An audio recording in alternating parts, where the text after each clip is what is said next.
Ahwa circuit house ખાતે વિકસિત ભારત સંકલ્પ યાત્રા 2024 મોદી કી ગેરંટી અભિયાન અંતર્ગત સુરત મહાનગરપાલિકાના પૂર્વ મેયર અને ગુજરાત પ્રદેશ મહિલા મોરચાના પૂર્વ મહામંત્રી શ્રીમતી હેમાલીબેન બોઘાવાલા દ્વારા પત્રકાર પરિષદ યોજાઈ।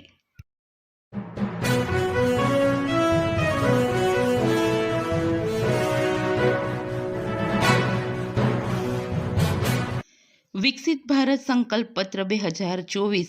મોદી કી ગેરંટી અભિયાન વિષય સંદર્ભે જિલ્લા પ્રમુખ શ્રી કિશોરભાઈ ગાવિતના અધ્યક્ષ સ્થાને પત્રકાર પરિષદનું આયોજન કરવામાં આવ્યું હતું, જેમાં પૂર્વ મેયર સુરત પાલિકા અને પૂર્વ મહામંત્રી મહિલા મોરચા ગુજરાત પ્રદેશના શ્રીમતી હેમાલીબેન બોઘાવાલાએ પત્રકાર પરિષદને સંબોધન કર્યું હતું। શ્રીમતી હેમાલીબેન બોઘાવાલાએ વિકસિત ભારત સંકલ્પ પત્ર 2024 મોદી કી ગેરંટી અભિયાન અંગે માહિતી આપતા જણાવ્યું હતું કે ભારતીય જનતા પાર્ટી દ્વારા સમગ્ર દેશમાં સૂચન સુઝાવ બોક્સ પ્રજા વચ્ચે લઈ જઈ તેમના સૂચનો સુઝાવોના આધારે મેનોફેસ્ટો તૈયાર કરવામાં આવશે। આ અભિયાન અંતર્ગત કાર્યકર્તાઓ દ્વારા બૂથ સ્થળે ઘરે ઘરે જઈ સંપર્ક કરી જનતાના સૂચનો સુઝાવો એકત્રિત કરાશે। દરેક લોકસભાની સીટ પર 2 LED પ્રચાર વાહન સતત લોકસભા વિસ્તારમાં ફરશે અને નાની નાની સભા દ્વારા સૂચન સુઝાવ એકત્ર કરશે। ભાજપના વિવિધ સેલના માધ્યમથી જિલ્લા સ્તરે તેમજ વિધાનસભા સ્તરે નાની નાની બેઠકો કરી સૂચન એકત્રિત કરાશે। પાર્ટીમાં ચાલી રહેલા અને અન્ય અભિયાન તેમજ બેઠકમાં પણ સૂચન સુઝાવ પેટી રાખવામાં આવશે। સૂચન સુઝાવો એકત્રિત કરવા ડિજિટલ માધ્યમોનો પણ વ્યાપક ઉપયોગ કરવામાં, જે માટે મિસ કોલ નંબર 9090902024 શરૂ કરવામાં આવ્યો છે। નમો એપ પર પણ જનતા પોતાના સુઝાવો સૂચનો આપી શકશે, જેમાં વિવિધ સમૂહ જેવા કે CA, વકીલ, શિક્ષક, ડોક્ટર, IT પ્રોફેશનલ, વેપારી, ખેલાડી, પૂર્વ સૈનિક, સહકાર ક્ષેત્ર જેવા વિવિધ વર્ગના સમૂહના લોકોને મળીને તેમના સૂચનો સુઝાવો લેવામાં આવશે। આ તબક્કે ડાંગ જિલ્લાના સંગઠન પ્રભારી રાજેશ દેસાઈ, ગુજરાત વિધાનસભાના નાયબ મુખ્ય દંડક વિજયભાઈ પટેલ, ડાંગ જિલ્લાના મહામંત્રી રાજેશભાઈ ગામિત, હરિરામ સાવંત, જિલ્લા પંચાયત પ્રમુખ શ્રીમતી નિર્મળાબેન ગાયન, ડાંગ જિલ્લા IT સેલના કન્વીનર ગિરીશ મોદી, સહકન્વીનર મેરીસ પવાર, ઉપપ્રમુખ રંજીતાબેન પટેલ વગેરે ઉપસ્થિત રહ્યા હતા। પત્રકાર પરિષદ બાદ હેમાલીબેને પ્રતિક્રિયા આપી હતી। નમસ્કાર, હેમાલી બોઘાવાલા,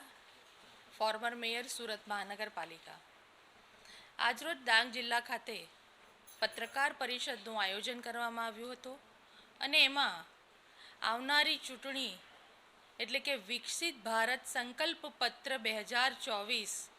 મોદીની ગેરંટી એટલે ગેરંટી પૂરી થવાની ગેરંટી, આ અભિયાન હેઠળ એક પત્રકાર પરિષદનું આયોજન કરવામાં આવ્યું હતું અને વિકસિત ભારત સંકલ્પ પત્ર એટલે કે છેવાડાના માનવી સુધી આ વિકસિત ભારતનું સ્વપ્ન કેવું હોવું જોઈએ અને આ ચૂંટણીમાં લોકો સુધી પહોંચીને એમના સૂચનો અને એમના સુઝાવો મેળવવા માટે આજની આ પત્રકાર પરિષદનું આયોજન થયું હતું અને આ ડાંગ જિલ્લામાં પણ આપણે નમો એપના માધ્યમથી ડૉક્ટર, વકીલ, CA જે અનેક પ્રકારના વિવિધ ક્ષેત્રો સાથે જોડાયેલા લોકોનો સંપર્ક કરીને સાથે જ આપણે દરેક જિલ્લામાં 2 LED વેનનું પણ લોકાર્પણ કરીને LED વેનના માધ્યમથી ત્યાં પણ સંકલ્પ પત્રની પેટી મૂકવામાં આવશે કે જેથી કરીને દરેક વ્યક્તિ પોતાના સૂચનો આ સંકલ્પ પત્રમાં નાખીને પોતાના વિચારો રજૂ કરે છે। આ સંકલ્પ પત્ર માત્ર સૂચનો અને સુઝાવોનું જ નથી, પરંતુ લોકોની અપેક્ષાને પૂરું કરનારું આ સંકલ્પ પત્ર હશે। આદરણીય પ્રધાનમંત્રી શ્રી નરેન્દ્રભાઈ મોદીજીના નેતૃત્વમાં જ્યારે 2024 લોકસભા ચૂંટણી થવાની છે ત્યારે એમણે મુખ્ય સંકલ્પ એટલે કે મહિલા, યુવા, કિસાન અને ગરીબ આ 4 મુદ્દાઓ પર જ્યારે ચૂંટણી લડવા જઈ રહ્યા હોય ત્યારે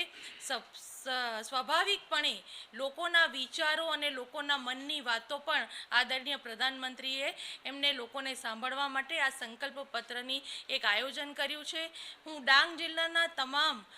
નાગરિકોને પણ એક નમ્ર અપીલ કરીશ કે આપ પણ આ સંકલ્પ પત્ર યાત્રામાં જોડાઓ અને આપણા વિસ્તારમાં જે પણ કાર્યક્રમો યોજાતા હોય આપના બૂથ મંડળ